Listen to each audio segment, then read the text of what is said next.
Right to education में lottery number है 190 और वेटिंग लिस्ट है 150। अब फिर इसमें आपके मन में सवाल आता है कि यार ये 190 क्या है और ये वेटिंग लिस्ट 150 क्या है। इसी प्रकार से ओबीसी नॉन क्रिमिनल ईयर में लॉटरी नंबर भी 86 है और वेटिंग लिस्ट नंबर भी 86 है। अगर ऊपर कुछ और मतलब है तो नीचे से मतलब क्यों नहीं है, तो ये आपके मन में इस तरह सवाल आते हैं। फिर सर्विस कैटेगरी 3 में अगर लॉटरी नंबर 67 है तो वेटिंग लिस्ट नंबर 365 क्यों है, इसका क्या मतलब होता है। इसी प्रकार से आप यहाँ पर अगर आपने दो प्रेफरेंस दी थी तो उसमें आरटी में 1235 है लॉटरी नंबर और वेटिंग लिस्ट नंबर है 1203। ओबीसी नॉन क्रिमिनल एयर में 47 और वेटिंग लिस्ट भी 47 ही है। और सर्विस कैटेगरी 3 में जो लॉटरी नंबर है वो 27 है और वेटिंग लिस्ट 121। अब इन सभी का क्या मतलब होता है वो चलिए मैं आपको एक्सप्लेन करता हूं। तो अभी गाइस ये वीडियो रिकॉर्ड करने से पहले मैंने हेल्प डेस्क पर जाकर के जो स्कूल के कॉन्टैक्ट नंबर दिए हैं वहां पर बात की है, तो वहां से मुझे जो इन्फॉर्मेशन मिली है वही मैं आपको बता रहा हूं। आप खुद भी वहां पर ट्राई कर सकते हैं और मैं आपको बताऊंगा भी कि क्या उनका कॉन्टैक्ट नंबर है और कैसे आप अपने केवी का कॉन्टैक्ट नंबर निकाल सकते हैं। तो यहाँ पर गाइस जैसे कि आरटी है इसमें लॉटरी नंबर 190, तो उन्होंने मुझे ये बताया कि जो दिल्ली है डिपार्टमेंट रहता है उन्होंने लॉटरी निकाली और उसमें यहाँ पर सभी बच्चों को कंबाइंड करके जो एक लॉटरी नंबर डिसाइड किया आरटी के अंदर आपके बच्चे का वो 190। और इसी प्रकार से जो इसमें आपका वेटिंग लिस्ट नंबर है आपके बच्चे का वो भी जो हेड डिपार्टमेंट दिल्ली उसने 150 तय किया है। इनके लॉटरी नंबर भी उन्होंने डिसाइड किया है और वेटिंग जो लिस्ट नंबर है ये भी उन्होंने डिसाइड किया है। क्योंकि ये लॉटरी है इसमें कोई ऐसा नहीं है कि हाँ आपके बच्चे की कोई परफॉर्मेंस देखी जा रही है या फिर आपका कोई जॉब देखा जा रहा है, ऐसा कुछ भी नहीं है। ये एक लॉटरी है, कंप्लीट लॉटरी। इसको आपको पता ही है कि लॉटरी का मतलब क्या होता है, जिसकी लग गई जिसकी नहीं लगी नहीं लगी, और उसमें कोई काबिलियत या फिर कोई टैलेंट बिल्कुल भी नहीं देखा जाता। तो ये जो उन्होंने हेड डिपार्टमेंट है जिसमें कि आप कह सकते हैं कि अगर आपका लक चल गया, आपके बच्चे का लक चल गया, तो उसके अकॉर्डिंग आपको यहाँ पर आरटीए के अंदर जो भी आपको यहाँ पर संख्या देखने को मिल रही है आपके रिजल्ट में उसमें 190 रखा गया है लॉटरी में, और फिर जो वेटिंग लिस्ट है वहां पर आपको 150वां स्थान मिला है। इसी प्रकार से जो ओबीसी कैटेगरी है वहां पर आपको हेड डिपार्टमेंट के द्वारा लॉटरी में 86 की संख्या मिली है। एंड देन यहाँ पर लॉटरी नंबर भी आपको वेटिंग लिस्ट नंबर भी 86 ही दिया है, क्योंकि ओबीसी के अंदर यहाँ पर थोड़ा जब कास्ट के अंदर घुसते हैं तो थोड़ा कंपटीशन कम हो जाता है, उसमें बहुत सारे जो कैंडिडेट हैं उनकी संख्या कम होती चली जाती है धीरे धीरे, क्योंकि जब हम आरटी कोटे में जाते हैं तो बहुत सारी संख्या होती है। तो इसी प्रकार से वो जब हम डिटेल में जाते हैं तो वो आपकी संख्या वो कम होती जाती है। इसी वजह से यहाँ पर आप ओबीसी में देख सकते हैं कि 86 लॉटरी नंबर आपको मिला है और वेटिंग लिस्ट नंबर भी 86 मिला है। आपको कोई वीडियो के माध्यम से इसकी कुछ और एक्सप्लेनेशन भी दी जाएगी, पर जो मुझे वहां से आंसर मिला है वो मैं आपको यहाँ पर बता रहा हूं, आप खुद भी ट्राई कर सकते हैं। इसी प्रकार से सर्विस कैटेगरी जो कि जब आप फॉर्म को भरते हैं वहां पर आपसे पूछा जाता है कि सर्विस कैटेगरी आपकी क्या है, तो उसमें यहाँ पर जो लॉटरी नंबर आपका लगा वो 67 है और फिर वेटिंग लिस्ट में आपको यहाँ पर 365 रखा है। अब एक सवाल आपके मन में आएगा कि जब हमारा लॉटरी नंबर 67 है तो वेटिंग लिस्ट हमें इतनी दूर क्यों मिली कि हाँ मान लीजिए अगर हमारा लॉटरी नंबर 67 काम नहीं आता तो क्या हमें इतना वेट करना पड़ेगा जो कि 365 है, इसमें क्या मतलब रहेगा, कैसे होगा। एक इसका जवाब ये भी आता है कि अगर आपकी जो एडमिशन है उसमें बच्चे डॉक्यूमेंट कंप्लीट नहीं कर पाते या फिर कोई भी रीजन से अटेंड नहीं कर पाते, तो ऐसे में यहाँ पर जो वेटिंग लिस्ट में रहते हैं उनको मौका मिलता है और उनका एडमिशन हो जाता है। इसकी दूसरी एक्सप्लेनेशन ये है, और पहली एक्सप्लेनेशन यही है कि ये एक लॉटरी है, उसी के आधार पर आपको यहाँ पर इसमें रखा है। वेटिंग लिस्ट भी एक तरीके से लॉटरी है, ऐसा नहीं है कि वेटिंग लिस्ट में आपको पूरा गिन करके रखा है कि हाँ इतने कैंडिडेट है, ये भी एक तरीके से लॉटरी है कि हाँ जो जिस नंबर पे आ गया वो उन्होंने वो नंबर यहाँ पर आपको दे दिया। ये इस तरह से काम करता है इनका लॉटरी का सिस्टम।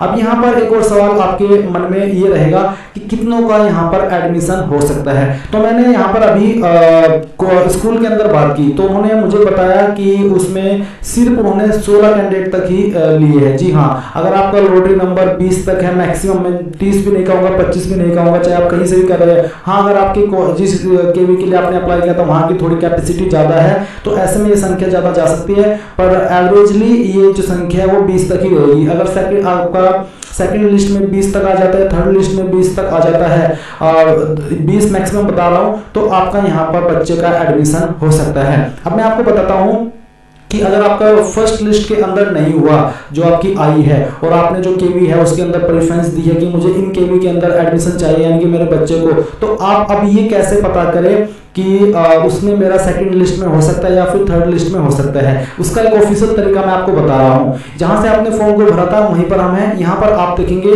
हेल्प डेस्क, आपको हेल्प डेस्क के अंदर जाना है और यहां पर जाने के बाद में आपको आपकी स्टेट सेलेक्ट करनी है जहां से आपने फॉर्म भरा था, और फिर आपको वो केवी सेलेक्ट करने हैं जिन केवी के लिए आपने प्रेफरेंस दी थी कि हाँ मैं चाहता हूं या मैं चाहती हूं कि मेरे बच्चे का एडमिशन इस केवी के अंदर हो। तो आप क्या करेंगे, यहां पर वही केवी सेलेक्ट कर लेंगे। जैसे एग्जांपल के लिए मैं ये सिलेक्ट करता हूं, अब मैंने ये सिलेक्ट किया तो आप देख सकते हैं कि सभी केवी के यहाँ पर ऑफिशियल नंबर दिए हैं और ये जो नंबर है ऐसे भी नहीं है कि कनेक्ट नहीं होते, मोस्टली सभी नंबर कनेक्ट होते हैं। तो यहाँ पर जो हेल्प डेस्क नंबर है, लैंडलाइन पर कॉल मत कीजिएगा, हेल्प डेस्क वाले पर कीजिएगा। इन नंबर पर आप कॉल कीजिए और उन्हें बताइए कि सर मेरा इस तरह से मेरे बच्चे का इतने नंबर पर लॉटरी नंबर आया है और इस कैटेगरी में आया है, तो वो आपको एक ऑफिशियल जवाब दे देंगे हाँ ना में कि नहीं उतने पर बिल्कुल भी नहीं होगा, इतने तक ही हो सकता है। तो आपको फिर सेकंड या फिर थर्ड लिस्ट का वेट करने की बिल्कुल भी जरूरत नहीं है। सभी केवी के ऑफिशियल नंबर यहाँ पर दिए गए, एक भी केवी ऐसा नहीं है जिसका ऑफिशियल नंबर न हो। तो आप यहाँ पर इनमें से किसी भी केवी पर जिसमें कि आपने प्रेफरेंस दी है वहां पर कॉल कीजिए और उन्हें बताइए कि मेरा फर्स्ट लिस्ट के अंदर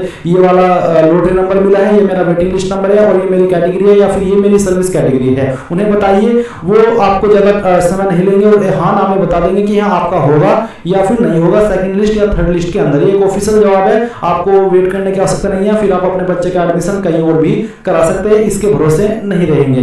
तो ये आपको जरूर कर लेना है जो कि मैंने आपको बता दिया एक ऑफिशियल जवाब। अब बात आती है उनकी कि जो सिलेक्ट हो गए हैं और वो ये समझ नहीं पा रहे कि उन्हें डॉक्यूमेंट में क्या क्या लेकर के जाना है। कोई कुछ बताता है, कोई कुछ बताता है, पर मैं आपको यहाँ पर बिल्कुल एग्जैक्ट डॉक्यूमेंट बता रहा हूँ जो कि ऑफिशियल इन्होंने बोले हैं। अभी आपका ये बच्चे का एप्लीकेशन फॉर्म है, इसी एप्लीकेशन फॉर्म में आपको यहाँ पर दिया है कि original and a copy of following documents are required to be presented to the school at the time of admission if afforded. यानी कि अगर आपका सिलेक्शन हो जाता है तो फिर ये डॉक्यूमेंट्स आपको ओरिजिनल में भी और एक इनकी फोटोकॉपी भी वहां पर लेकर के जानी है। ज्यादा कुछ नहीं है, जैसे इसमें है बच्चे की जन्म तिथि का प्रमाण, जिसमें कि आप जन्म प्रमाण पत्र या फिर कोई अन्य डॉक्यूमेंट जो भी आपके बच्चे का है वो आप लेकर के जाइए, ये कंपलसरी है। ओरिजिनल में फोटोकॉपी बच्चे की फोटो जो कि पासपोर्ट साइज की हो, निवास प्रमाण पत्र जो कि आपका होना चाहिए, proof of residence, domicile certificate नहीं है तो बनवा लीजिए और ये आपको अभी तक बनवा लेना चाहिए था क्योंकि इसमें कम से कम एक हफ्ता लग जाता है।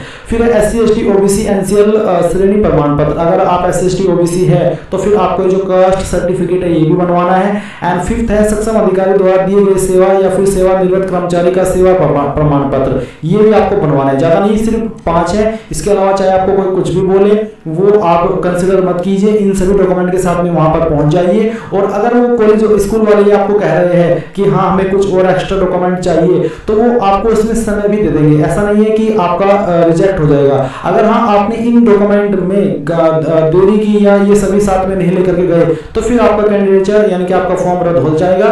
पर आपको उसके अलावा अगर कोई डॉक्यूमेंट मांगा जाता है आपसे उसमें टाइम दे दिया जाएगा। तो ये जानकारी भी आपको यहाँ पर आई होप समझ में आ गई होगी।